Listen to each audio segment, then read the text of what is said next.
A partir de este momento y por una hora, Radio Cultura presenta Sendero de Escritores, un programa de la Sociedad Argentina de Escritores, creado por el doctor Antonio Las Heras, conducido por el editor y escritor Daniel Ripoll.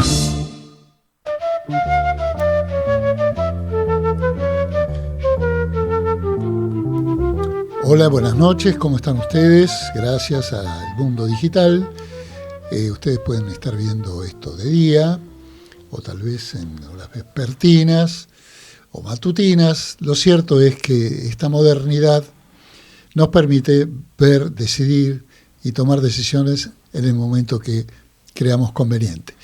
Justamente hoy voy a tener un invitado muy especial que nos va a hablar de futuro, pero sin embargo este es un programa literario que abarca todo el ámbito de la historia y quiero recordarles que por estos días se cumplen los 250 años del nacimiento de Jane Austen, y que es la autora de una novela que yo tengo el prejuicio de no haber leído hasta muy grande, dado que creía que era una autora de novelas para señoritas. Me estoy refiriendo a Orgullo y Prejuicio, que es una de las novelas más leídas del mundo, de relevancia universal, y que está intrincada en la cultura popular en relación a sus personajes.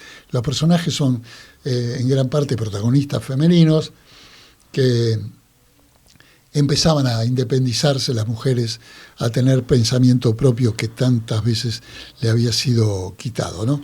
Para el crítico Harold Bloom se trata de una parte de lectura, pero también es importante de esta novela hacer una relectura, porque en esa relectura vamos a ver que Orgullo y Prejuicio supera a toda novela jamás escrita. Representa las novelas del mundo moderno en el sentido de un mundo imaginario que se hace crítico con la realidad. Pero bien, vamos entonces a la cortina de programa que nos va a conducir directamente a hablar con nuestro invitado de hoy, Jorge Giorno.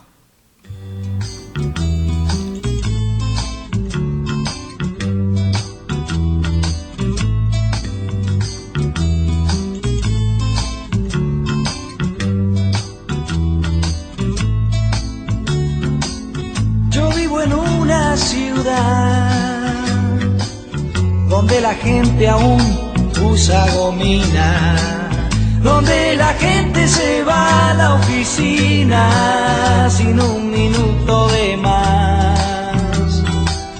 Yo vivo en una ciudad. Bueno, acá estoy con Jorge. ¿Cómo estás, querido Jorge? ¿Qué tal, Daniel? Muchas gracias por la invitación. Por favor, creo que habrás reconocido la canción de Pedro y Pablo, somos más o menos coetáneos.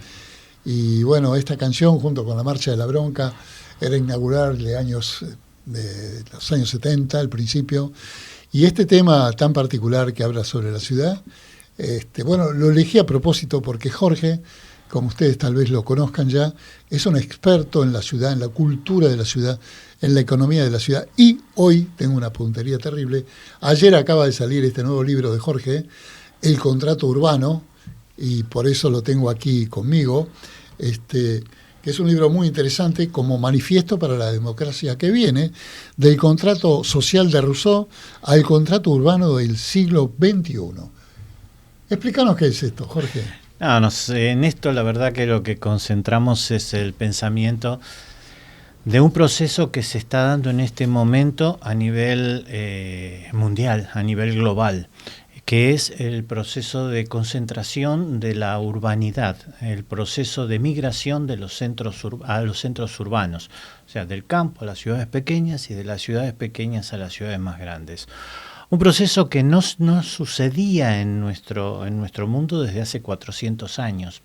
Hace 400, desde la Edad Media. Desde la Edad Media comenzó. Desde el final de lo que nosotros denominamos la época en donde apareció la imprenta de tipos móviles. Claro, Gutenberg. Globalizó el conocimiento de la época y permitió la aparición de periódicos, globalizó la comunicación y eso provocó un proceso migratorio de los siervos que tomaron conciencia de lo que no eran los reyes en ese momento o lo que no debían ser y empezaron a migrar a los burgos. Claro. Eso provocó en ese momento la caída de un sistema de gobierno, el sistema feudal, y la aparición, el origen de las naciones que conocemos La hoy. República de Venecia, por ejemplo. Exacto. Todo ese proceso duró 400 años. Hoy estamos viviendo algo similar. Se da un proceso migratorio del campo a las ciudades similar y al mismo tiempo la aparición de Internet y el desarrollo de las comunicaciones en forma global está provocando un impacto similar al de la imprenta de Gutenberg en ese momento, globalizando el conocimiento de nuestra época y lo que nos va a llevar a la caída de un sistema y la aparición de uno totalmente nuevo. Así como el sistema anterior fue definido por el contrato social de Juan Jacobo Rousseau, lo que nosotros creemos, viviendo hoy ya el 60% de la humanidad en las ciudades del mundo, que debemos empezar a discutir un nuevo contrato social que lo denominamos contrato urbano. Claro, bueno, qué bárbaro. El contrato urbano me hace acordar al Renacimiento, donde la verdad que desde el punto de vista estético la humanidad dio un gran salto también, básicamente apoyado por ciudades, por ejemplo Florencia, Milán, París, Venecia, que eran todas ciudades inexpugnables, donde todos estos burgos seguramente concentraban parte de lo que vos decís, porque también el florecimiento de las ciudades creo que concentra el poder de pensamiento, la reunión de pensamientos, lo cual se hace a través de la academia, el nacimiento de las universidades, que empiezan a crear un dispositivo intelectual urbano, producto de la urbanidad. También me hizo pensar tu reflexión, que además de los periódicos, Gutenberg inventa la tipografía móvil con el sentido de vender la Biblia, cosa que logró. Casi se diría que es un contrabandista, porque la propietaria de los derechos de la Biblia era el Vaticano, ¿no? Y él la distribuyó, lo cual provocó el cisma dentro del cristianismo, y bueno, surgieron todas las corrientes protestantes. Así que mirá qué profundo cala este sismo de la tecnología en los hombres. Yo recuerdo ahora aquellas guerras que se libraban durante años, hasta que en Inglaterra inventaron un dispositivo que en 2 meses le hizo ganar la guerra de los 100 años. Y ese dispositivo fue nada más y nada menos que el apoyo en el caballo. Cuando el hombre inventó el dispositivo de apoyarse en el caballo, se hizo fuerte con la lanza. Y contra la infantería fue imbatible. Así que, ¿cuántos advenimientos tecnológicos, ¿no? Hacen cosas por nosotros que nos cambian la vida y no nos damos cuenta que estamos siendo influidos por la tecnología? Y es la tecnología la que ha llevado a la gente a las ciudades. Bueno, pero es que es así, los grandes cambios es la sumatoria de pequeños cambios. Nosotros siempre tenemos que pensar en eso. Los grandes cambios, además, no son un pensamiento único, surgen de la sumatoria de miles de pensadores, cientos de pensadores que están yendo en una misma dirección. Lo que nosotros tratamos con estos libros, con el desafío de las ciudades en acción, con la ciudad autonómica, con trilogía legislativa, con el contrato urbano, es justamente marcar una dirección. No la solución, no el camino, sino una dirección hacia la cual todos tenemos que ir a pensar, que es un nuevo futuro, reconociendo que hay algo que se agota y algo nuevo que nace. Eso es lo principal. Entendiendo eso, tenemos que caminar hacia el futuro juntos. Ahora, escuchándote, veo que, bueno, puede haber como inserciones políticas en estas ideas, pero a mí me parece que estás hablando de filosofía política en sentido macro, no en la política ni siquiera administrativa, que además veo que la tenés, porque acá tengo otro libro, El desafío de las ciudades en acción, que es un libro anterior de Jorge, que también tenés ideas administrativas, pero de lo que estamos hablando es de filosofía política, es decir, cómo la gente puede insertarte desde su punto de vista económico y desde un punto de vista cultural en el sentido amplio que incluye la literatura, que es nuestro tema central, núcleo de este programa, en el sentido de que, por ejemplo, una mirada con este concepto de la historia de la literatura nos da que casi todos los escritores son producto de la urbe, de las ciudades, ¿no? Así que mirá cómo influye este hecho de esta migración del campo a las ciudades, que comenzó hace ya 800 años. Digamos. Sí, claro, es un proceso constante en búsqueda del bienestar, en busca del beneficio de vivir en ciudades. Y hoy se está profundizado además porque el campo se ha automatizado, cada vez es más la máquina la que va reemplazando al hombre, y la industria se ha automatizado. Al automatizarse uno y mecanizarse el otro, se produce la expulsión masiva de mano de obra, y esa mano de obra indefectiblemente viene a las ciudades. Porque además las tareas que se desarrollan en las ciudades son casi imposibles de ser reemplazadas por la máquina, donde compramos, vendemos y prestamos algún servicio. Y los servicios además tienen características de individualidad, tanto la educación, la prestación de la salud, el servicio de bienestar, la atención personalizada. El estudio son tareas que en donde la máquina todavía no puede reemplazar al hombre, y es casi imposible que lo reemplace, porque la máquina procesa, incluso la computación, incluida la inteligencia artificial, lo que procesa son informaciones masivas y las transforma en individuales. En cambio, los procesos individuales de persona a persona son imposibles de ser reemplazados incluso por la inteligencia artificial. Claro, eso se hace más notable en el ámbito de la cultura, de las artes plásticas, de la literatura, donde vemos con esta nueva mirada que nos empuja prácticamente la nueva tecnología digital a no cancelar el pasado, sino a revitalizarlo en el proceso. Es decir, yo estoy viendo últimamente cómo la ciudad influyó en la literatura universal. Es decir, porque no hay literatura del campo, no hay tanta literatura del campo. Porque, bueno, las concentraciones, los estudios, los conocimientos, las bibliotecas están en las ciudades. Y es difícil pasar de la idea de territorio, que uno piensa Francia, es un escritor francés, no, a lo mejor es de Lyon o de París, que representa una identidad muy particular. O un escritor argentino, bueno, tal vez sea de Córdoba o de la ciudad de Buenos Aires, con toda la tipología que esa influencia ciudadana y urbana le da.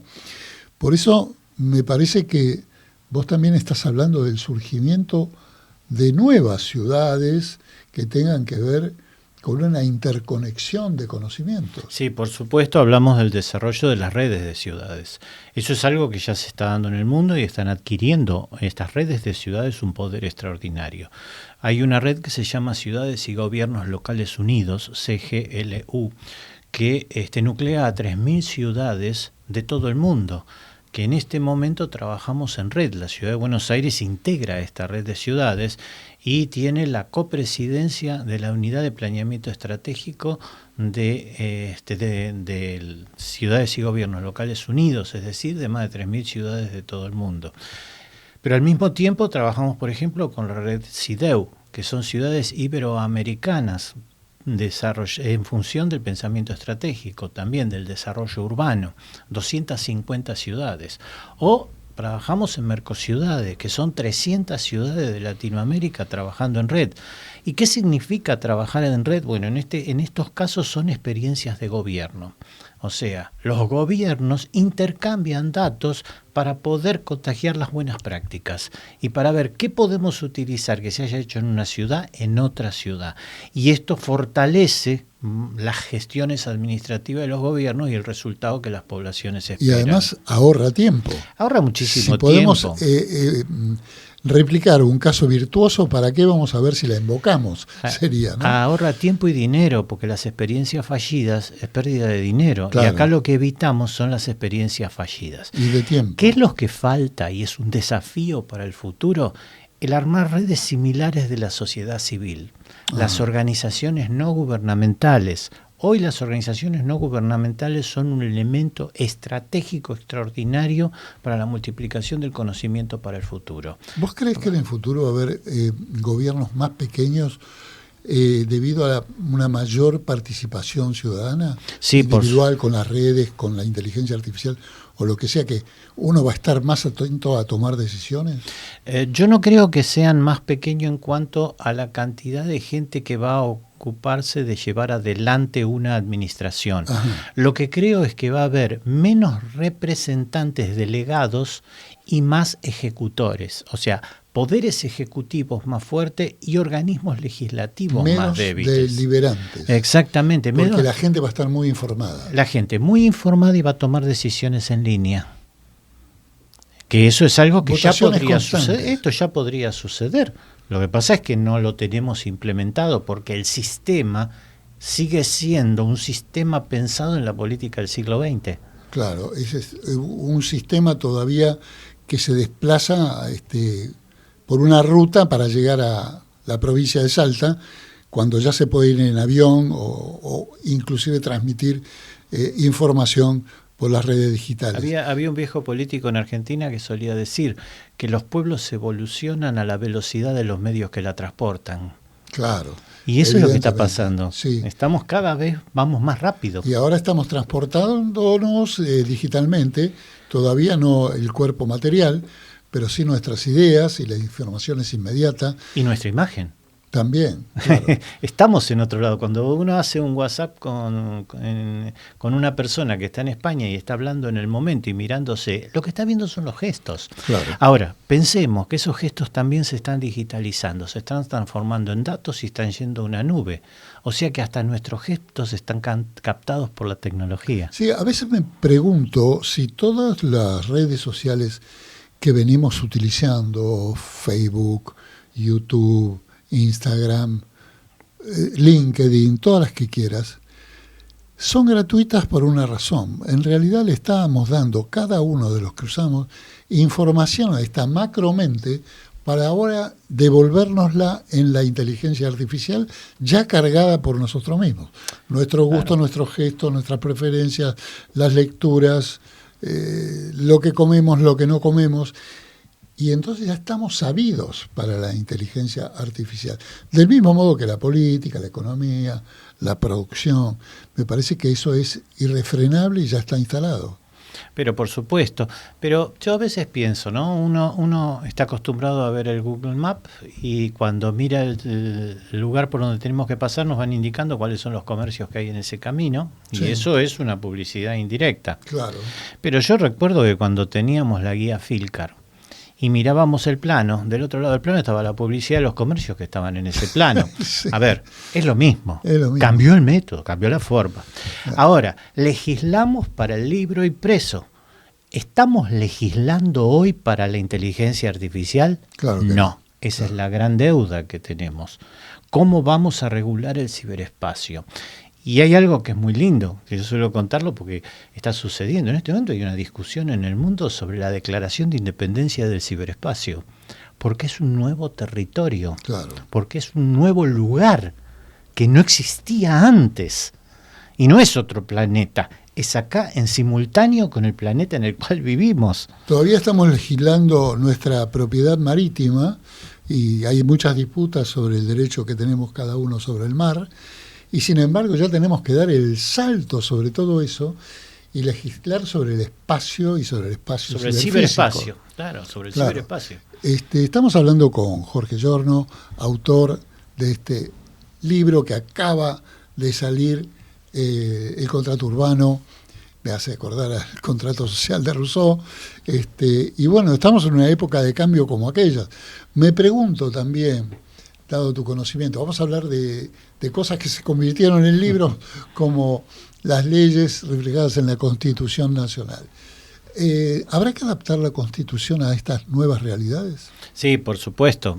Pensemos que la Constitución de la ciudad, la Constitución Nacional tiene un gran origen en el pensamiento alberdiano de Juan Bautista Alberdi, que se nutrió de Juan Jacobo Rousseau. Claro. O sea, esto es innegable.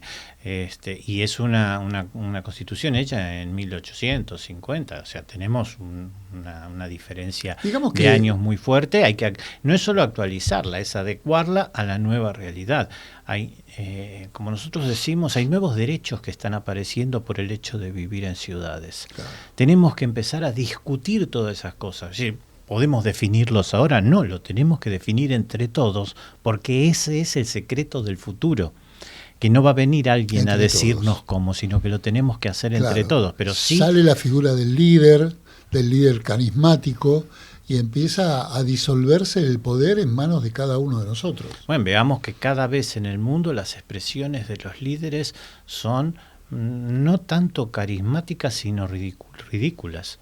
Ajá. Nosotros vemos actitudes ridículas cuando vemos las excentricidades de Putin, o las excentricidades del líder norcoreano, las excentricidades de Donald Trump, o las excentricidades de nuestro presidente. Nos damos cuenta que hay otra cosa que está captando la atención de la gente, no su calidad de líder institucional, preparado intelectualmente, sino otras características que son captadas por la sociedad. ¿Por qué? Porque estamos en un agotamiento de la representación. Claro, lo importante podría ser verlo a tiempo, porque todo esto va a una velocidad extraordinaria, porque retomando un poco lo que vos dijiste, de Gutenberg para acá, la división de aguas anterior fue el invento de la rueda, supongamos. Luego de Gutenberg vino la revolución industrial, y después las comunicaciones, y ahora últimamente lo digital. Pero cada vez hay menos tiempo en cada ciclo de renovación absoluta de la idea que tenemos de la sociedad, así como también esto se refleja en la literatura. Pero creo que vamos un poco atrasados en el sentido de que hoy vemos, por ejemplo, la gestualidad y los exabruptos de los líderes de los primeros años del siglo XX, vamos a suponer Hitler o Mussolini, que si los ves hoy, si te pones en YouTube a ver los discursos de esas personas, vamos a ver que eran cosas patéticas y teatrales. Uh-huh. Entonces, ¿qué nos estará deparando el futuro que hoy no vemos lo que tenemos que ver? Nuestro operador está por ahí. Queríamos poner un poquito de música de Pedro y Pablo, que nos dé un corte en esta conversación tan interesante que estamos manteniendo con Jorge Giorno, autor de El Contrato Urbano. ¿Usted escribe poesía, ficción, ensayo, novela, dramaturgia? Entonces tiene que pertenecer a la Sociedad Argentina de Escritores. Lo esperamos para darle toda la información de lunes a viernes de 14 a 19 horas en nuestra sede de la calle Uruguay 1371, Ciudad de Buenos Aires.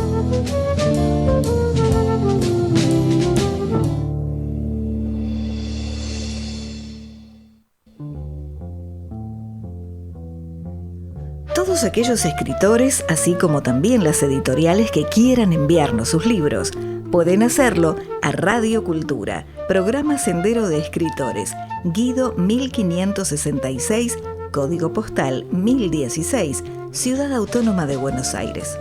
Todas las obras son bien recibidas y en la medida de lo posible daremos cuenta de ellas. ¿Anotaste? Radio Cultura, programa Sendero de Escritores, Guido 1566, código postal 1016, Ciudad Autónoma de Buenos Aires.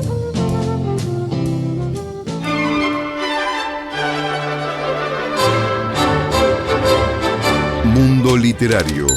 Una mirada veloz por las últimas novedades ocurridas en el mundo de las letras.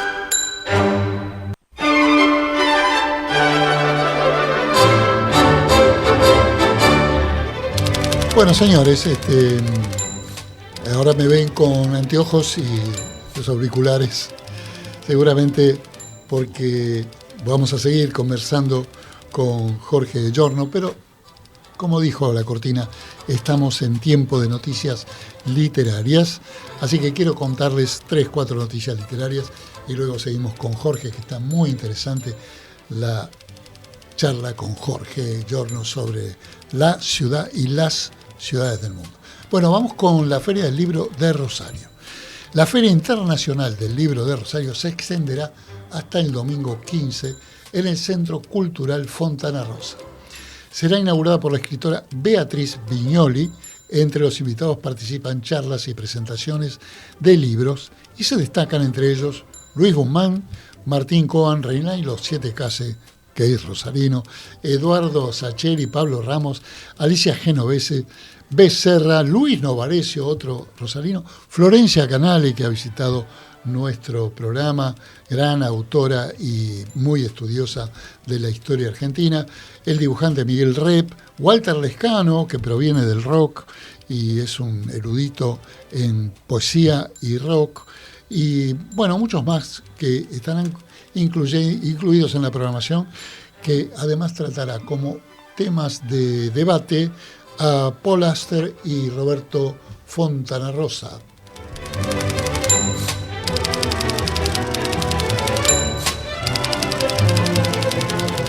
Bueno, también quiero contarles que la Fundación Filba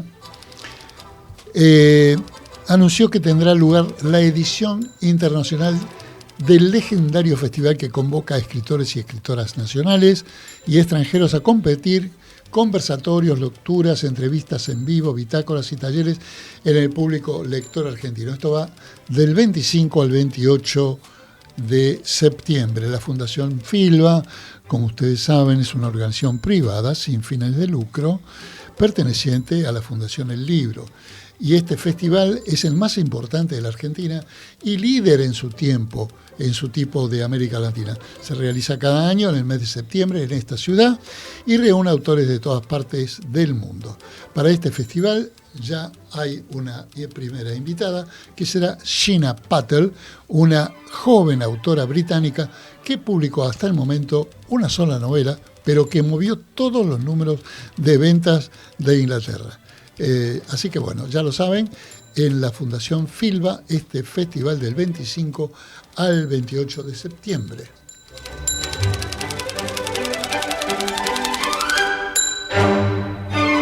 Bueno, quiero decirles que la nueva premio Pulitzer, obviamente fue una mujer, ha decidido publicar el Reservoir Books, el sello de Penguin Random House, que acaba de publicar Alimentar a los fantasmas, la monumental novela gráfica que esta mujer, Tisa Hals, que nació en California en 1984, ha irrumpido en el cómic.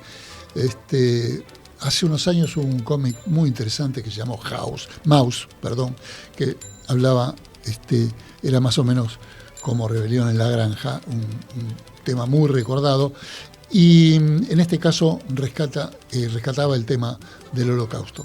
Así que bueno, vamos a tener también en español a esta ganadora del premio Pulitzer. Bueno, estas han sido las noticias breves por ahora y vamos a seguir con Jorge Giorno.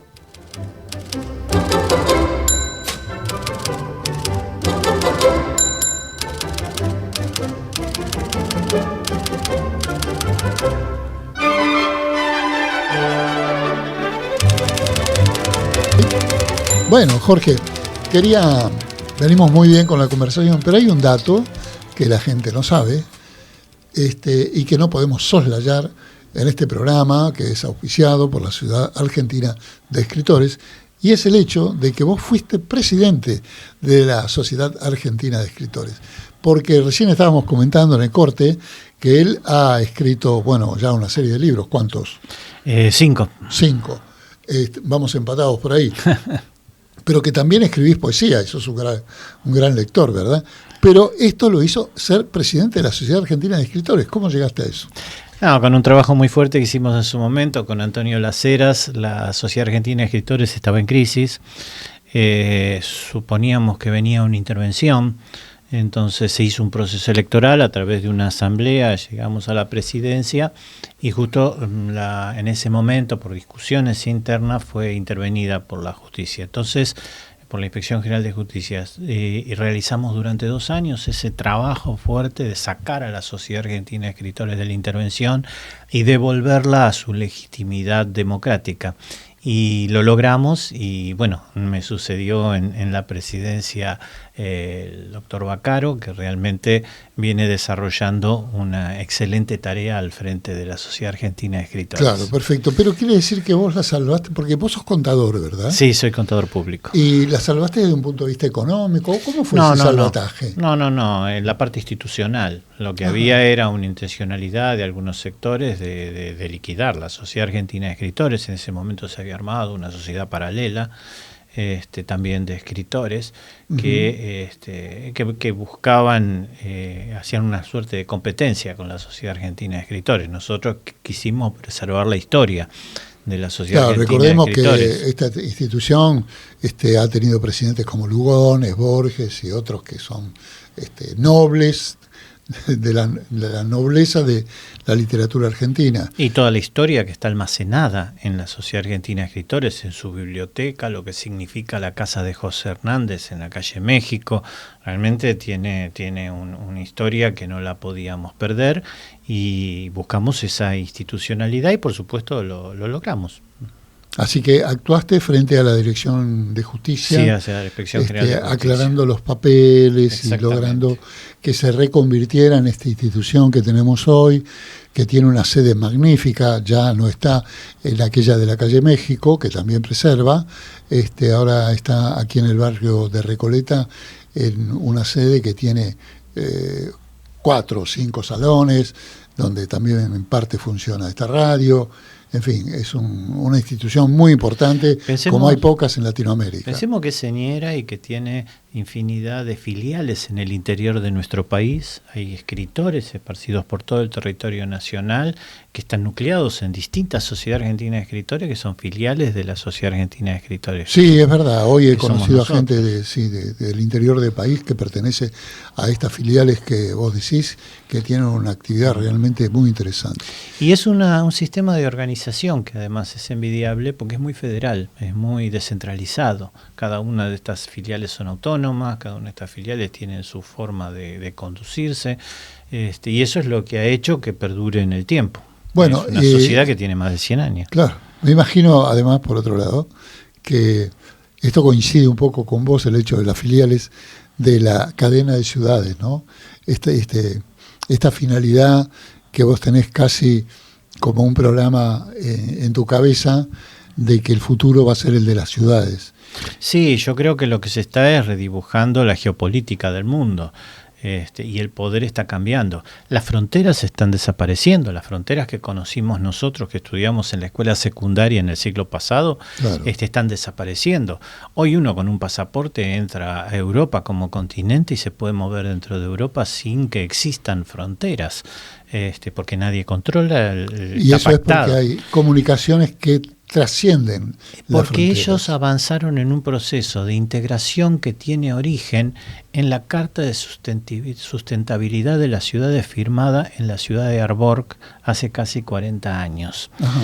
Es una carta de sustentabilidad que es muy emocionante leerla porque empieza diciendo: nosotras las ciudades que hemos sido custodios de las tradiciones, la cultura, la integridad y la moral de nuestras poblaciones, nos proponemos, y avanzaron proponiéndose, modificar la forma de vida de los ciudadanos de Europa.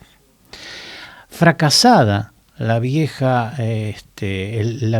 Europa continental, surge la idea de la Unión Europea como la conocemos hoy. Pero fíjate que para entrar a la Unión Europea o para salir de la Unión Europea se impone el requisito del plebiscito. Claro. O sea, la Constitución Europea tiene el requisito del plebiscito. ¿Por qué? Porque dejó de ser una decisión de los estados ejecutivos o legislativos. Pasó a ser una decisión de la población, porque la mayoría de la población vivía en las ciudades. Exactamente. Entonces, para entrar o salir de la Unión Europea, lo vimos con el Brexit hace poquito en Inglaterra, se tiene que hacer por plebiscito. Ahora, esto fundacional es lo que se reflejó en el armado continental europeo. Lo mismo tiene que empezar a suceder en nuestros países. Nosotros tenemos que entender que, por ejemplo, la República Argentina no tiene origen en las provincias. Las provincias son posteriores a la nación. Antes había territorios y la nación argentina se funda desde los cabildos. Y los cabildos eran ciudades. Claro. Precisamente Jorge Giorno trata estos temas en el contrato urbano, el libro que ustedes pueden ver apenas 24 horas salido de la imprenta. Y Jorge, esto que vos estás diciendo incluiría en el futuro decisiones más directas de los ciudadanos en relación a saltearse los pasos legislativos que hoy son tan engorrosos y que demoran años a lo mejor en dictar ciertas leyes, porque la velocidad a que van los hechos se da de patadas, no solamente con el poder legislativo, sino también con la justicia, ¿no? Y todas las cosas vendrían a acelerarse en razón de que la gente puede votar por sí misma inmediatamente, por ejemplo, a través del plebiscito. Sí, por supuesto, es la toma de decisiones. Hoy, cuando vemos que podemos ir a una elección, lo hemos visto en la Ciudad de Buenos Aires, podemos ir a una elección y a los 45, 50 minutos tener el resultado en línea con el voto electrónico. O sea que hoy podríamos tomar decisiones sobre cualquier tema en forma inmediata. ¿Hay riesgo para la democracia en eso? No, porque los controles están garantizados, porque hoy el desarrollo de la tecnología es muy grande. Todavía seguimos hablando, en la provincia de Buenos Aires tenemos un ejemplo del voto en cadena, el voto sustituido, el voto robado, los padrones engañosos, etcétera. Claro. Bueno, por supuesto que puede haber suspicacias en algo del voto electrónico, pero no es distinto a lo que nosotros veíamos en el voto de papel. Claro. Lo que tenemos es que en sí armar un nuevo sistema de controles, empezar a pensar cómo vamos a controlar a los sistemas electrónicos. Ya se hace en la parte industrial y productiva, ya se hace con la trazabilidad. Pero por supuesto, pero además los mismos partidos políticos hoy colocamos fiscales informáticos, además de colocar fiscales en las mesas. Entonces ya se sabe que se auditan los procesos y se sabe cómo puede llegar y entonces, el resultado. ¿esto qué quiere decir? ¿Que el poder político demora la instrumentación de la digitalización del sistema? Sí, es la sobrevivencia. De muchos caudillos, claro, arreglos, punteros. Claro, que además se ha transformado hoy en un sistema económico eso. Entonces, es un sistema claro, hoy es un sistema económico. Entonces, para destruir eso, uno toca muchos intereses. Claro, por eso como decimos fue de que tiene que ser un reemplazo. De las boletas de cada partido a la boleta única. Vamos sintetizando, pero calculen ustedes que cuando hay una elección presidencial, normalmente se imprimían 3 veces el padrón de boletas para distribuir en las urnas, para distribuir como publicidad, etcétera. Estábamos hablando, por ejemplo, en el caso de la Ciudad de Buenos Aires, que cada partido político, y en la última elección se presentaron 17 fuerzas políticas, cada una de las fuerzas políticas imprimía 10 millones de boletas. Piensen ustedes cuánto papel, cuánto dinero, todo lo que significaba eso, que se eliminó absolutamente con el voto electrónico. En su momento. Claro, cuando se votó en la Ciudad de Buenos Aires se votó con el voto electrónico y no se imprimió absolutamente nada. Ahora, por suerte, a nivel nacional logramos la boleta única, pero el segundo paso es el voto electrónico. La boleta única no es suficiente. ¿Se está implementando ya en otras ciudades o países el voto solamente electrónico? Sí, por supuesto. En Estados Unidos es así. Tenemos. En Estados Unidos se hizo en Venezuela, hay varios países que utilizan, en Europa hay varias naciones también que utilizan el voto electrónico. ¿Y cuántas cosas electrónicas decidiremos que no tienen que ver solamente con la política, sino con los sistemas educativos, los sistemas deportivos? La participación de la gente concentrada en las ciudades va a ser fundamental, va a cambiar la interrelación de la sociedad. Por supuesto. Mira, te voy a dar un ejemplo.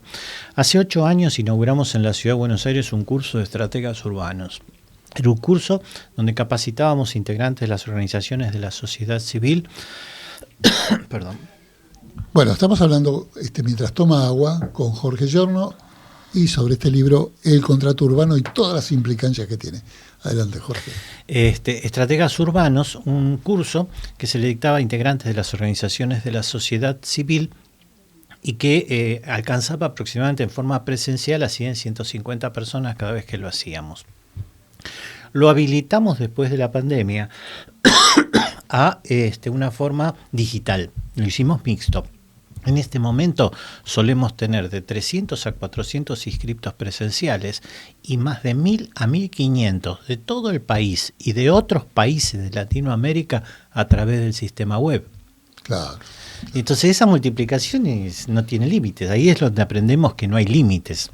Bueno, me pregunto cuánto de este tiempo ahorrado se podrá dedicar como tiempo, que el tiempo es oro, y como tiempo de espacio a las acciones culturales. Porque todo esto, en lugar de encadenar al hombre, lo libera. Le libera su tiempo libre, su tiempo creativo. Yo estaba hablando la vez pasada con Pablo Garrofe, que es psicoanalista, de que el hombre es libre cuando tiene tiempo libre y todo el mundo a su disposición mientras es un niño, que en el sentido sartriano está todo lo que tiene es la libertad y la posibilidad. Bueno, creo que sería de vuelta extender ese tiempo de libertad con todos estos pesos encadenados. Imagínense que en realidad toda esta revolución está liberando tiempo de ocio, satisfacción, lectura, creación, y eso hace el crecimiento del ser humano. No es todo económico o todo inmobiliario, no es todo eso, pero esto contribuye a darle creatividad al hombre. Hay 3 cosas que son importantes dentro de lo que acabas de decir. Hay una palabra mágica que se llama ocio. Hay que entender el rol del ocio en el futuro. Genial. Primero que tenemos que rediscutir el concepto de ocio, volver a hablar del concepto de ocio como lo hacía Aristóteles, donde se hablaba del ocio productivo, que era necesario para el individuo porque era en el momento en donde pensaba. Claro. Hablado esto, tenemos que pensar también en lo que definió Delors hace aproximadamente 35 años en Europa, en lo que se llamó el Libro Blanco de Desarrollo de la Economía Urbana de Europa. Lo escribió un pensador llamado Delors, donde define el concepto de industria del ocio, que es todo el trabajo que genera el hombre con las actividades que desarrolla cuando no trabaja. Perfecto. Y en eso incluir el arte, incluir el desarrollo de las artes, de la ciencia, del espectáculo, del libro, todo esto es generación de trabajo y empleo en un centro urbano. Pero para eso lo que necesitamos es tiempo de ocio. Me gusta ese concepto que va en contra o se opone, al menos para un debate, con otro concepto ya instalado que es industria del entretenimiento. Y me parece que el ocio creativo es muy superior a la industria del entretenimiento, donde se necesita público y no participantes. Nuestro querido operador, ¿podrá decirme cuántos minutos nos quedan para esta conversación tan veloz con Jorge Giorno? Nos quedan 10 minutos y cuántos del tema que vamos a pasar al final, que creo que tiene 3 o 4 minutos.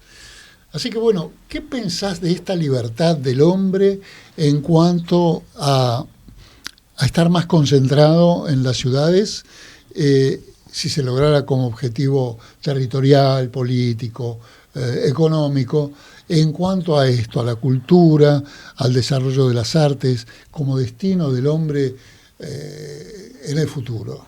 No, yo creo que en el futuro avanzamos, hay una intención de avanzar hacia una sociedad ilustrada.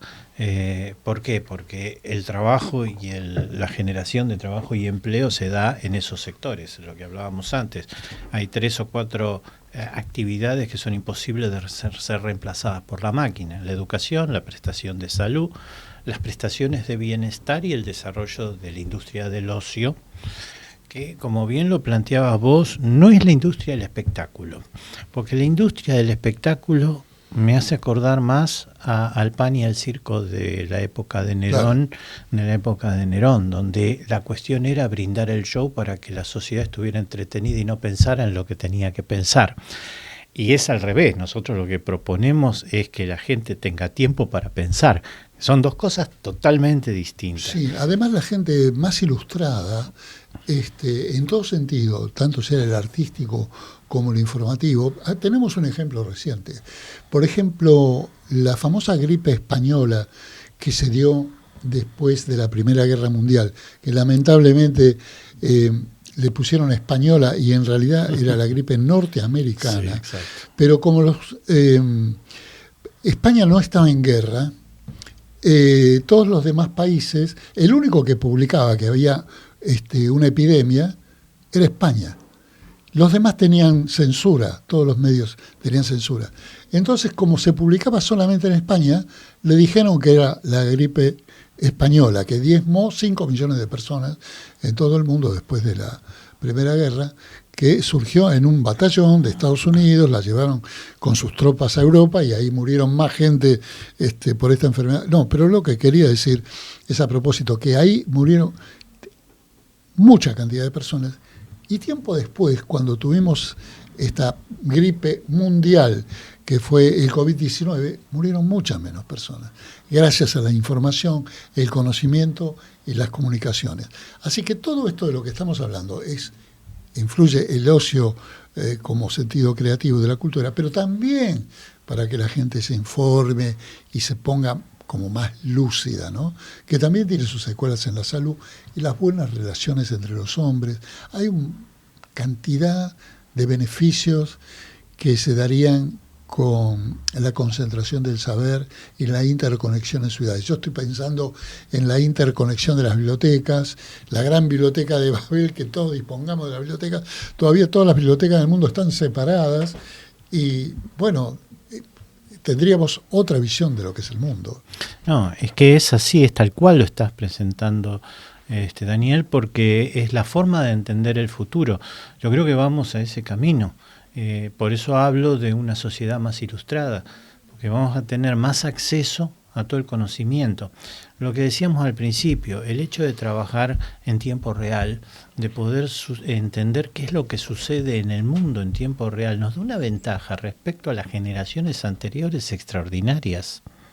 Claro. Y además de tenerlo al alcance de la mano, y al alcance de la mano real, porque es el teléfono que tenemos en la mano, que nos suena en una alerta, que nos suena en una noticia, que nos aparece a cada rato. Pero pensemos siempre que la inteligencia artificial, que es el gran temor que tenemos en este momento como sociedad, por el reemplazo del trabajo, por todo lo que pensamos que puede suceder, no deja de ser un sistema de computación. Y un sistema de computación no funciona si no lo alimentamos. O sea que la inteligencia artificial va a depender de lo que nosotros le demos y cómo entendamos los resultados. Bueno. Y creo que ese es el desafío del futuro. Bien, si muchas personas hicieran aportes como vos, con estos libros tan explicativos del contrato urbano, pensemos en las ciudades, seguramente vamos a tener oportunidad de acelerar hacia el futuro. No veamos la tecnología como una valla, sino como una ayuda. Jorge Giorno, te agradezco muchísimo que me hayas visitado en Sendero de Escritores y te aliento a que sigamos conversando sobre el futuro de las ciudades y de la cultura. Gracias, Daniel. Muchas Muchísimas gracias gracias. para este expresidente de la SADE que ha estado hoy con nosotros. Vamos a conectar entonces con el tema final que tiene que ver con él. Vamos a escuchar.